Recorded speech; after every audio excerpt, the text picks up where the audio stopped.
دنیا کے اندر ایک ایسا قوم بھی گزرا ہے جو عورتوں اور لڑکیوں کے بجائے اپنی خواہش کو مردوں سے پوری کیا کرتا تھا، اور وہ قوم ہے حضرت لوط علیہ السلام کا۔ اصل میں ہوا یہ کہ اہل سدوم کا حضرت لوط علیہ السلام کو نبی بنا کر بھیجا گیا۔ جب آپ اہل سدوم پہنچے، اور یہ بہت بڑا شہر تھا، اس شہر کے تحت 5 بڑے بڑے شہر آیا کرتا تھا۔ جب آپ اس کے اندر گئے تو یہاں دیکھا کہ بے حیائی عام ہے، اور اس قوم کے اندر ہر برائی پائی جاتی ہے، اور یہ بستی بحر میت کے ساحل پر واقع ہے، اور یہاں کے لوگ رہنے والوں کے اندر کوئی ایسی برائی ہے ہی نہیں جو اس کے اندر نہ پائی جاتی ہو۔ تمام برائیاں پائی جاتی ہیں، اور ایک بھی اس قوم کے اندر اچھائیاں نہیں ہیں۔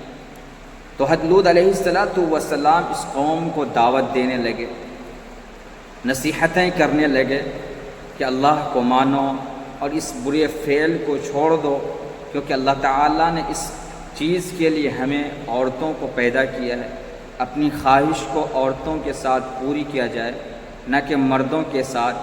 لیکن یہ قوم ہمیشہ کہتی تھی کہ نہیں، ہمیں عورتوں میں دلچسپی نہیں ہے، ہمیں مردوں کے اندر دلچسپی ہے۔ اور حضرت لوط علیہ السلام بار بار ان کو نصیحت کرتے، اور اگر زیادہ سمجھاتے تو یہ قوم ہمیشہ یہ دھمکی دیتی تھی کہ انہیں ہماری بستیوں سے نکال دو، یا تم ہماری بستی سے نکل جاؤ۔ کیوں؟ اس لیے کہ تم بڑے پاک باز بنتے ہو۔ وما کان جواب قومہ الا ان قالوا اخرجوہم من قریتکم انہم اناس یتطہرون، کہ اگر تم بڑے پاک باز بنتے ہو، اگر تم بڑے صاف ستھرے ہو، تو ہمارے گندوں کے پاس تم کیوں ہو؟ یہاں سے نکل جاؤ، اگر ہم خراب ہیں تو ہمیں رہنے دو۔ لیکن حضرت لوط علیہ السلام ان کو بار بار سمجھایا کرتے تھے، لیکن جب سمجھانے سے عاجز آ گئے تو اللہ تبارک و تعالیٰ نے اس قوم کو تباہ اور برباد کرنا چاہا۔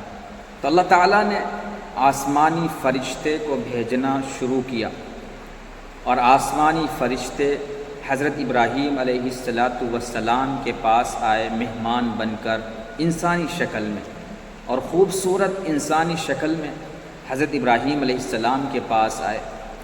حضرت ابراہیم علیہ السلام نے ان کی مہمان نوازی کرنا چاہا، تو ان فرشتوں نے انکار کر دیا۔ تو حضرت ابراہیم علیہ السلام گھبرا گئے کہ یہ تو ہو سکتا ہے کہ میرا دشمن ہو۔ جب گھبرا گئے تو ان فرشتوں نے کہا کہ ہم مہمان نہیں، بلکہ ہم اللہ کے بھیجے ہوئے فرشتے ہیں، ہم انسانی شکل میں آئے ہیں، اور آپ کے پاس آپ کے لڑکے کی خوشخبری کے لے کر آئے ہیں، اور لوط علیہ السلام کی قوم کو تباہ و برباد کرنے کے لیے آئے ہیں۔ چنانچہ وہاں سے حضرت ابراہیم کو خوشخبری دے کر وہ فرشتے لوط علیہ السلام کے پاس آئے۔ جب لوط علیہ السلام کے پاس آئے تو لوط علیہ السلام بڑے گھبرا گئے، اور سوچنے لگے کہ ہماری قوم تو اس گناہ کے اندر ملوث ہے، اور یہ نوجوان حسین و جمیل جو کہ فرشتے تھے اصل میں، اگر یہ ہماری قوم نے ان کو دیکھ لیا تو انہیں بھی نہیں چھوڑیں گے۔ لوط علیہ السلام گھبرائے، بہت گھبرائے، یہاں تک کہ یہ بات قوم میں پھیل گئی کہ لوط کے پاس ایک حسین و جمیل خوبصورت لڑکا آیا ہوا ہے۔ تو وہ لوط علیہ السلام کی قوم کے لوگ دیواروں کو فنان کر لوط علیہ السلام کے گھر میں گھس گئے۔ تو ان فرشتوں نے جو انسانی شکل میں تھا لوط سے کہا کہ آپ گھبرائیے مت، آپ صبح ہونے سے پہلے آپ اپنے خاندان کو لے کر اور وہ لوگ جو آپ پر ایمان لائے ان کو لے کر اس بستی سے نکل جائیں، ہم اس بستی کو تباہ و برباد کرنا چاہتے ہیں۔ تو لوط علیہ السلام اپنی قوم کو لے کر نکل گئے، اور لوط کی بیوی جو عائلہ نام سے ہے، وہ اس قوم کی بدفعلی سے، اس قوم کی بدکردار سے خوش تھی، وہ لوط علیہ السلام کے ساتھ نہیں گئی۔ چنانچہ اللہ کے فرشتے نے وہ نوجوان خوبصورت جو انسانی شکل میں فرشتے تھے، انہوں نے دیکھا کہ جب یہ ہمارے ساتھ آ رہے ہیں اس غلط حرکت کرنے کے لیے، غلط فعل کو کرنے کے لیے، تو اللہ تعالیٰ اس فرشتے نے بستی کو لیا اور آسمان پر لے گیا۔ آسمان پر لے جانے کے بعد اس بستی کو الٹ دیا، الٹنے کے بعد اس بستی کو زمین کے اندر دھسا دیا، اور ایک چیخ رونما ہوئی اس چیخ سے سارے لوگ ہلاک ہو گئے، اور اس بستی کو لکھا ہے کہ وہ بستی 400 میٹر زمین کے اندر گھس گئی، اس کا نام و نشان مٹ گیا۔ اس لیے آج بھی جو لوگ اس طرف سے گزرتے ہیں، آج بھی اس کا نام بحر میت ہے۔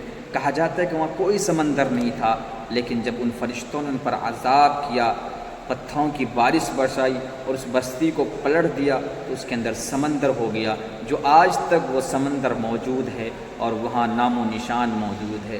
تو آپ سوچ سکتے ہیں کہ ایک غیر فعلی طور پر اپنی خواہش کو پوری کرنے کا سزا اللہ تعالیٰ کے نزدیک کتنا بڑا سخت ہے اور کتنا مہنگا عذاب ہے۔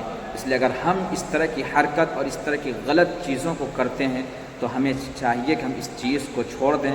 اللہ نے جس چیز کو حلال کیا ہے اسی کو ہم اختیار کریں، حرام کو چھوڑ دیں اور حلال کو ہمیشہ اختیار کریں۔